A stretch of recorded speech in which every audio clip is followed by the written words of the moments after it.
Tony, তোমার বাড়ি আছে? হ্যাঁ আছে। না না না না, আমার আমার কোনো বাড়ি নেই। আমার বোনের বাড়ি আছে। মিতু, মিতু আমার বোন।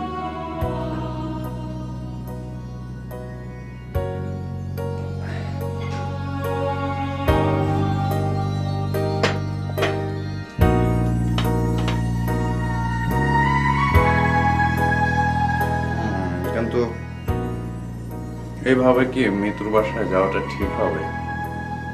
না।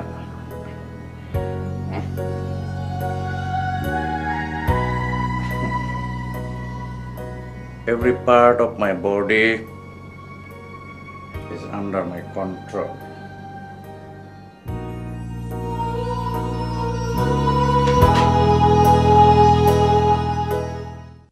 তুই?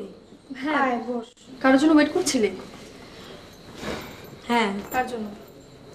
টনির জন্য। টনি আমার ভাই। দেশে ফিরেছে? হ্যাঁ, কোথায় উঠেছে এসব আমি কিছুই জানি না। তুই কি বলছিস? আমি কিছুই বুঝতে পারছি না। আরে আমরা বাসা বদলিয়েছি না, এখানে তোর ফোন নেই। সে হুট করে কাউকে কিছু না বলে চলে এসেছে। তুই জানলি কেমন করে? আমি ফোন করেছিলাম, ফোনে ভয়েস মেসেজ রেখে দিয়েছে। একটু আগে নাকি বাসায় আসছিল, আমি তো বাসায় ছিলাম না। বুয়া ঢুকতে দেয়নি। বল, রাগটা লাগে না? আচ্ছা, উনি জানেন তো যে এটা তোরই বাসা? আল্লাহ জানে।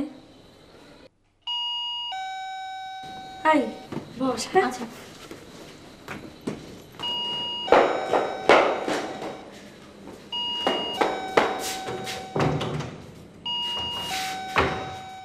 আসসালামু আলাইকুম আপা, আপনার ডিশের বিল।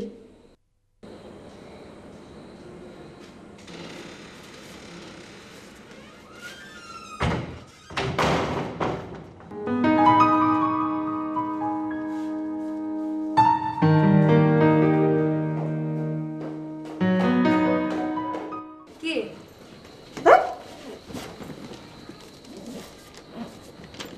ছাতার মাথা আসছে।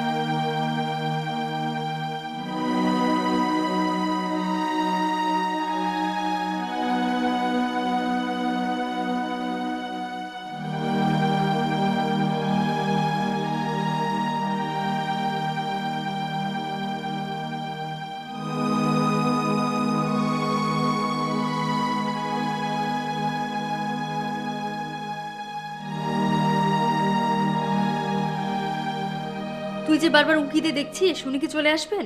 উনি যদি আসার হয়তো এমনিতে আসবে, আর না আসার হলে হাজার উকি দিলে উনি আসবেন না।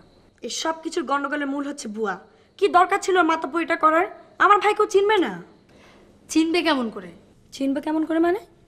দেখছে না আমি আমার ভাইয়ের জন্য কি করছি? এতটুকু বোধ শক্তি ওর মধ্যে থাকবে না? সেটা অবশ্য ঠিক, কিন্তু তাই বলে একজন অপরিচিতকে ধরে তার ঘরে বসাতে পারেন না। অপরিচিত মানে? ওর সাথে আমার চেহারার অনেক মিল। বাইরের লোক যে কেউ দেখলে বলবে যে ও আমার ভাই, আর ও চিনবে না। শোন, কোনো চিন্তা করিস না, উনি চলে আসবেন। না, চিন্তা করবে না। আচ্ছা, তোর যে পেপারে বিজ্ঞাপন দেওয়ার কথা ছিল, তার কি হলো? দিয়ে এসেছি, কালকে ছাপা হবে। কিন্তু ছাপা এবার লাভ কি? ওই বুয়া যদি আবার ঢুকতে না দেয় বল? তুই বাসায় থাক, অফিসে যাস না। তো অফিসে যদি ফোন আসে তখন কি হবে? এই বাসায় তো ছাতার একটা ফোনও নাই। আচ্ছা ঠিক আছে, তুই তোর অপারেটরকে বলে রাখ যে সেরকম যদি কোনো এমার্জেন্সি ফোন এসে থাকে তো বাসার অ্যাড্রেস দিয়ে দিবে। আমার অপারেটর আবার যা, তাই করতে হবে, এছাড়া আসলে কোনো উপায় নেই। ওকে বলতে হবে সবগুলা কল রিসিভ করতে। বল তো, রাগ লাগে না?